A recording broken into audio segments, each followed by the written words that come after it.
শরণাগত দীননাথ পরিত্রাণং পরায়ণে সর্বসাতে হরে দেবী মা শারদে দেবী নমস্তুতি। জয় মা শারଳା। ଆଜିକାର ନୀତିବାଣୀ ଆରମ୍ଭ କରିବା ପୂର୍ବରୁ ମୋର ପରିଚୟ ଉପରେ ଜାଣି ରଖିଥାନ୍ତୁ। ମୁଁ ହେଉଛି ଜଣେ ସାଧାରଣ ଫିଲୋସଫର ପ୍ରବଚକ ସୁରେଶ ମାହାଳି। କେବଳ ଏ ସମାଜର ମଙ୍ଗଳ ପାଇଁ ଆମେ ଏ ନୀତିବାଣୀକୁ ସେୟାର କରୁଛୁ। ଆପଣମାନଙ୍କୁ ଯଦି ଭଲ ଲାଗୁଥିବ, ମୋର ନୀତିବାଣୀ ଭଲ ଲାଗୁଥିବ, ଆପଣମାନେ ଗୋଟେ ଲାଇକ୍ କରି ସବସ୍କ୍ରାଇବ କରିଦିଅନ୍ତୁ, ଅନ୍ୟମାନଙ୍କୁ ସେୟାର କରନ୍ତୁ। ଏ ସମାଜର ଇଏ ମଙ୍ଗଳ ହବ। ନୀତିବାଣୀ ଆରମ୍ଭ କରିବା ପୂର୍ବରୁ ସୁନ୍ଦର କଥାଟିଏ, ମନୁଷ୍ୟ ଜନ୍ମ ହେଇଛି ମାନେ ତାର ମୃତ୍ୟୁ, ଜନ୍ମ ମାନେ ମୃତ୍ୟୁ, ମୃତ୍ୟୁ ପରେ ଜନ୍ମ, ଏଇଭଳି ଏ ସଂସାର ଚାଲିଛି।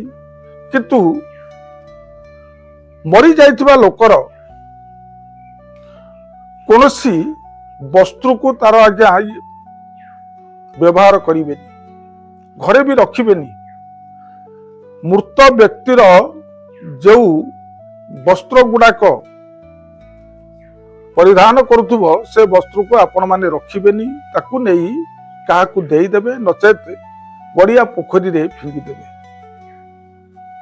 ଦ୍ୱିତୀୟ କଥା ହେଉଛି, ମୃତ ବ୍ୟକ୍ତିର ଅଳଙ୍କାରକୁ କେତେବେଳେ ଆଜ୍ଞା ପିନ୍ଧିବେନି, ଅଶୁଭଦାୟକ। ଯେଉଁଠିକି ଯିବେ ତାହା କେବଳ ଶୁଭ ହୁଏନି, ଅଶୁଭ ହୁଏ। ତେଣୁ ସେଇ ଅଳଙ୍କାରକୁ ଆପଣ ବଣିଆ ନିକଟରେ ଆଉଟେଇ ତାକୁ ଆଉ ଗୋଟିଏ ପ୍ରକାରର ଅଳଙ୍କାର କରି ଆପଣ ଇଏ ପିନ୍ଧି ପାରିବେ। ତୃତୀୟ କଥା ହେଲା,